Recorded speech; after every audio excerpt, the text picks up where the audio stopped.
But it is finally out. The Bank of Japan has officially confirmed that it is ending an era of negative interest rates. The Bank of Japan has changed its long-standing stance on interest rates. Although we are going to 0% to 0.1%, this is a bigger shift than you think.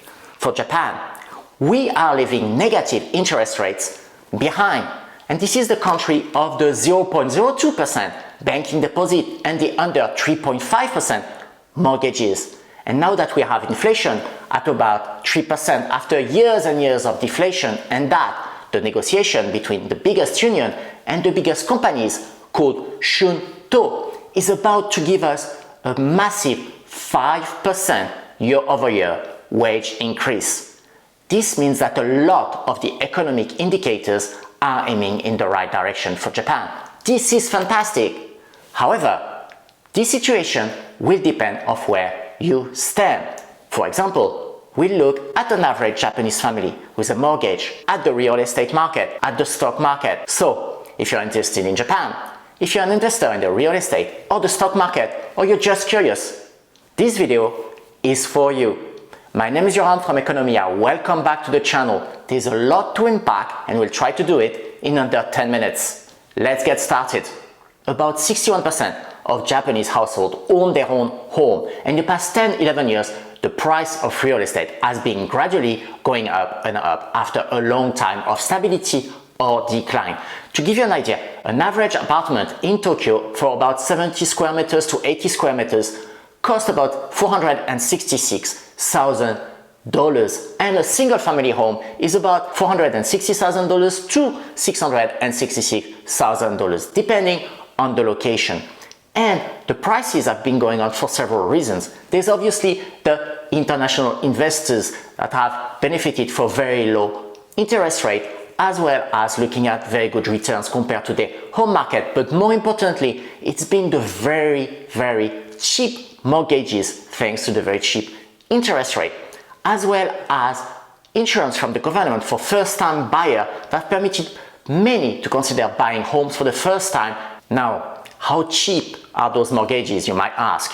If we're looking for a 35-year fixed mortgage, the starting price is about 3.4%, but it can be much lower than that if you invest a lot in a certain bank, if you are buying certain financial product, and you can go down to 1% or 1.5%, which was the case, for example, for me in this house. But more importantly, if you are willing to go with variable interest rate, then we are talking sub 1%, 0.3, 0.4% for 35-year mortgage. It's crazy, isn't it? Especially if you're looking at this video from the US or Europe. Now, the reasons are obvious. We have been for so long in a negative interest rate environment. That being said, about 70% of all the mortgages in Japan are actually variable rate mortgages.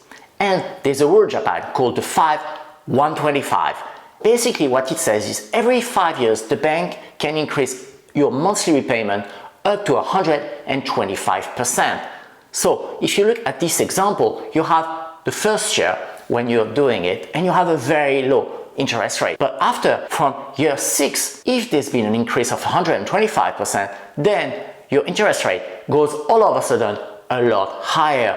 Then every 5 years, it keeps increasing and increasing and increasing. As you can see, up to that point where you might be paying over 16% yearly interest rate. That being said, in Japan, by law, you cannot have an interest rate that's higher than 15%, so that would be capped. But that could increase a lot very, very fast. And there might be some belt tightening from some of the families that have those variable interest rate to pay. And we've seen that there is inflation as well. And their actual real wages have not been increasing for a very long time, except maybe starting this year, it's going to be a change. But still, there is not much wiggle room for all those families. So the increase is probably going to be very gradual, but it's going to come, and that's the trend that matters. So no need to panic right now for all the homeowners, but it's good to keep watching and look at what's going to likely be happening over a very, very long period of time. What will be the impact on the real estate market? As I mentioned, the prices have been going up for the past 10, 11 years. For people looking for a place to live, it may make things more difficult, but it all depends on where they are as buyers, where they are positioning in what's called the tripolarization of the Japanese real estate market. So it actually talks about the three types of real estate properties you have in Japan, and mainly in the Tokyo area. The most desirable location, the top of the market, is probably not going to see any change anytime soon, and prices are going to keep out there or continue going up. Now, middle part of the market is probably going to be stable, decrease a little bit, but not too much. And for the bottom tier of the market, you're going to see a reduction there continuing, as far as the professionals are expecting. What's going to happen for real estate investors? Honestly, I don't foresee much changes. Real estate investors in Japan always had a bit higher interest rate if they were borrowing or they were buying cash, so there should not be a big change. We might see rental prices go up, as we've seen in other places, just because people cannot afford to buy a house. This may impact positively the rental yield in a lot of parts in Japan. When we see the yield is about 4.5 to 10%, depending on the location, the yield might actually go up. And those almost free houses that are all the rage, that are called Akiya, they are still going to be around. So they're still available for investors to grab with very minimum cash and very good return. So that's not going to be changing. If you're interested in investing in rental real estate in Japan, we had put this video out some time ago. So please have a look and tell me in the comments if you would like me to make an updated version given the change in the general situation. Now, if we look at the stock market, what are going to be the effect of this massive announcement by the BOJ? Well, basically what the BOJ is telling us is that the economy is going back to a more normal state. And the BOJ, to be very honest, has been more or less pre-announcing and communicating its change in policy for the past few months. So probably the market has already priced in all of those changes. The BOJ reducing its massive balance sheet might temper everybody's enthusiasm though, as we have seen recently when they declared that they stopped buying ETFs and J-REITs, and the market immediately took a small hit on those. And it needs to reduce it progressively without flooding the market, without sending a weird signal to the market. And it's going to take time, and also the BOJ cannot increase the interest rate too much because it has a lot of debt as well. The government has a lot of debt as well. We are over 200%, and it's a lot compared to the rest of the other G7 economies. So all of this is probably going to take time. It's going to come step by step. And I should add, we might have a general election this year given the very, very low ratings of the Prime Minister.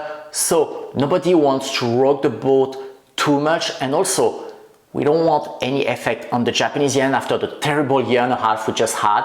We don't want things to move too fast because that would be terrible for the government and its debt, obviously, but for the Japanese companies as well, because they need to have clarity on how to hedge everything that they're doing and import and export. And for the Japanese consumers, like everybody around me and myself as well, we've seen the prices going up a lot for very, very basic products and also for utilities.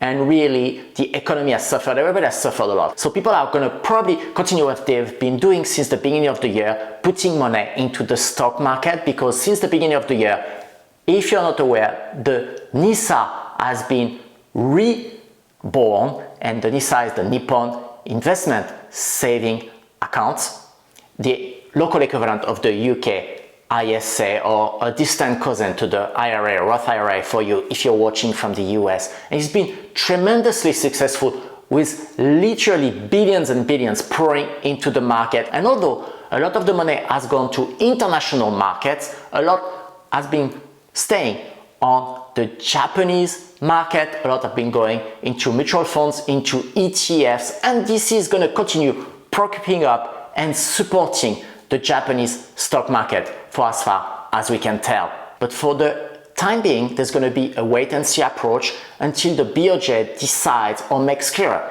its next move in April. If you're interested in investing in the Japanese stock market, we just released those 2 videos and you can find the links down below. I hope this was useful to understand the massive change we just witnessed and what are the possible scenarios depending on whether you're just living here with a mortgage or if you are an investor in the Japanese economy.